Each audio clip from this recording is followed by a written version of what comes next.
नमस्कार दोस्तों, स्वागत है आपका हमारे यूट्यूब चैनल GSYBS में। दोस्तों हम लोग बात करेंगे गरुड़ बैच यूपी लेखपाल के बारे में। इस पे हम लोग ग्राम समाज एवं विकास की क्लास करेंगे। ये दोस्तों आपकी क्लास 9th है।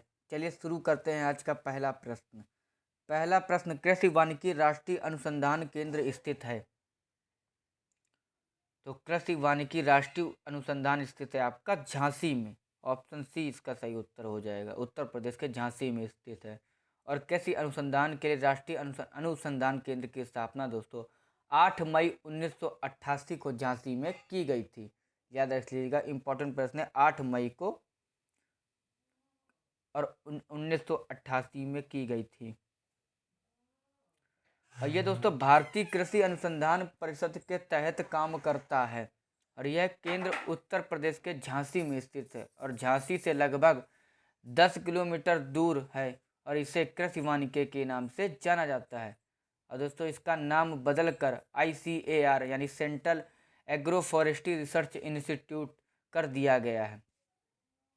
दोस्तों अन्य आपके कुछ महत्वपूर्ण संस्थान हैं, उनको याद रख लीजिएगा कि केंद्रीय कृषि अनुसंधान संस्थान जो कि झांसी में स्थित है, और केंद्रीय शुष्क बागवानी संस्थान ये आपका बीकानेर में स्थित है। केंद्रीय पक्षी अनुसंधान संस्थान जो कि इज्जतनगर में स्थित है उत्तर प्रदेश में। और केंद्रीय मवेशी अनुसंधान संस्थान ये मेरठ उत्तर प्रदेश में स्थित है।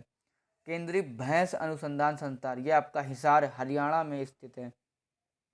और केंद्रीय बकरी अनुसंधान संस्थान ये आपका मखदूम में स्थित है।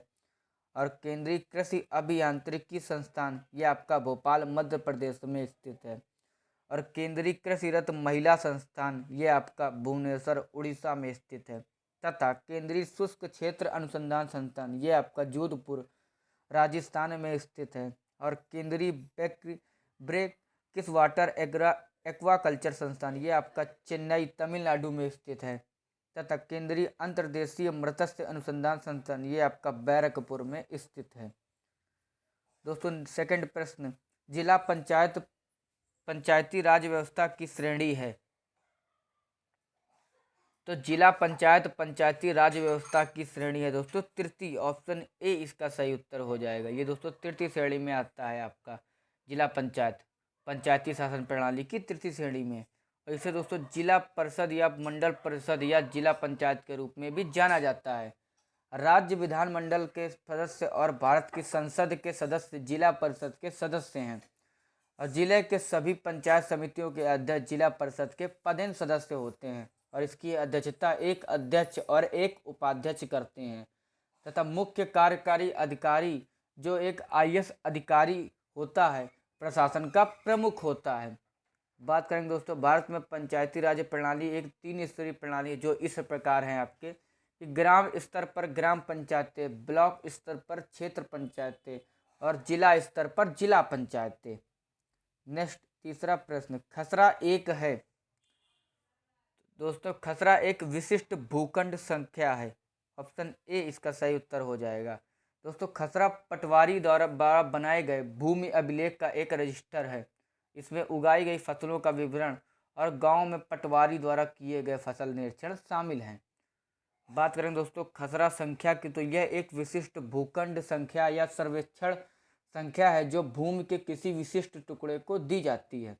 और दोस्तों इसमें 3-4 प्रकार की आती हैं। तो इसमें जैसे आपका खसरा संख्या हो गया और खतौनी आपका हो जाएगा। यह एक खतौनी एक गांव के खसरों पर आधारित एक सार है जो उस गांव में किसी व्यक्ति या परिवार की सभी संपत्तियों को सूचीबद्ध करता है। और पटवारी लेखपाल आपका वह कहलाता है। यह ग्राम स्तर पर सरकार का प्रतिनिधि होता है पटवारी या लेखपाल। 1906 तक उसे गांव द्वारा भुगतान किया जाता था लेखपाल को, लेकिन अब वह एक वेतनभोगी सरकारी कर्मचारी हैं। और इसी की आप लोग तैयारी कर रहे हैं। नेक्स्ट चौथा प्रश्न, भारत का सर्वाधिक दूध उत्पादक राज्य कौन सा है। तो भारत का सर्वाधिक दूध उत्पादक राज्य हो जाएगा दोस्तों आपका उत्तर प्रदेश। ऑप्शन ए इसका सही उत्तर हो जाएगा। यह देश के कुल दूध उत्पादन का लगभग 18% उत्पादन करता है अपना उत्तर प्रदेश। तथा इसके बाद राजस्थान है जो 11%, आंध्र प्रदेश दोस्तों 10%, गुजरात 8% और पंजाब 7% का उत्पादन करता है।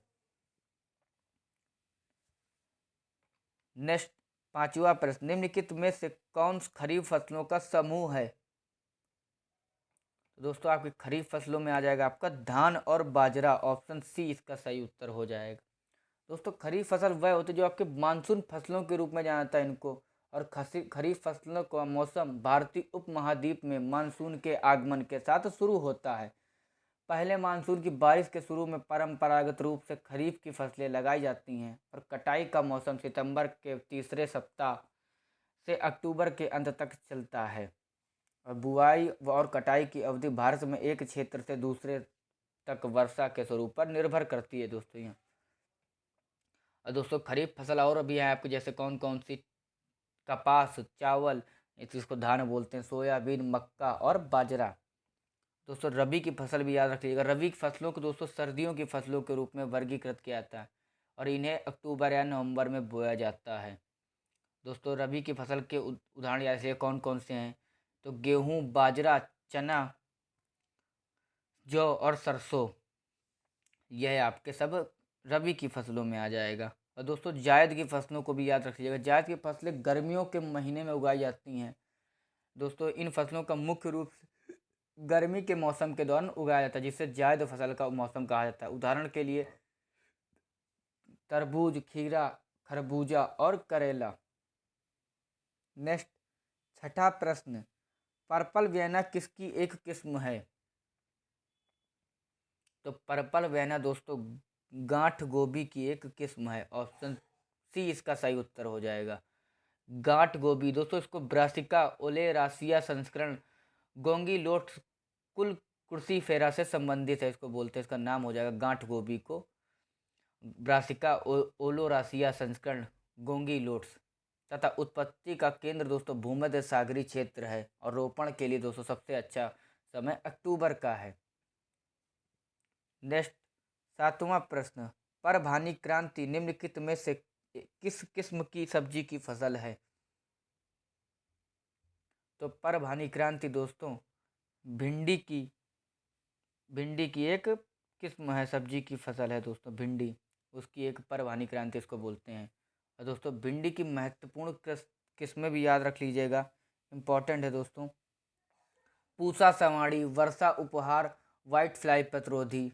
और भिंडी की और हो जाएगी पूसा मखमली और अर्का अनामिका तथा पंजाब पद्मिनी, ये आपके सब भिंडी की महत्वपूर्ण किस्में हैं।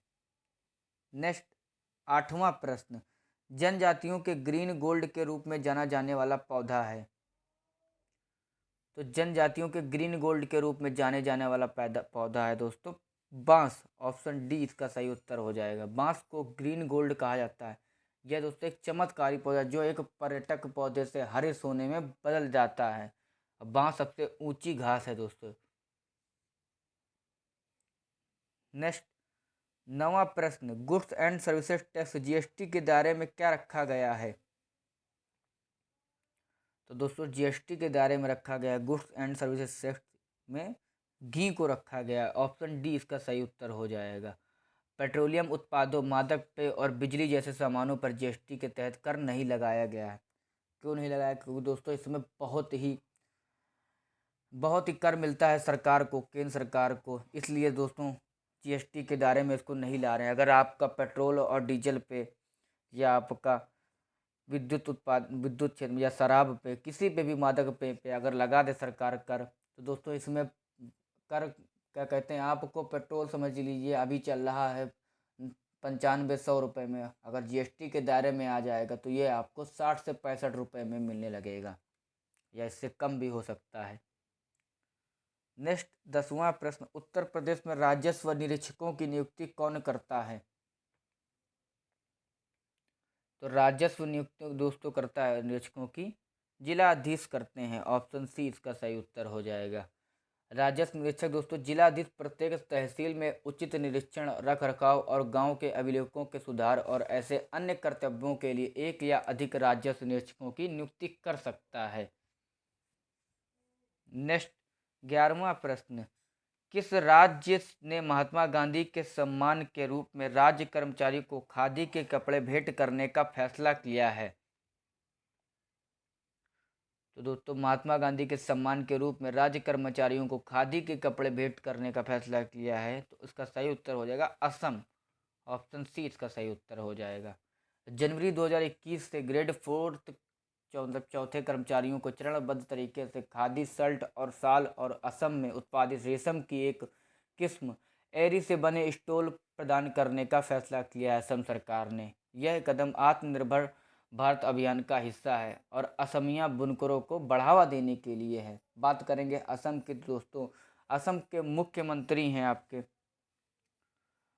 भीमंत बिस्वा शर्मा और राज्यपाल है जगदीश मुखी और जिलों की संख्या दोस्तों यहाँ पर 33 है।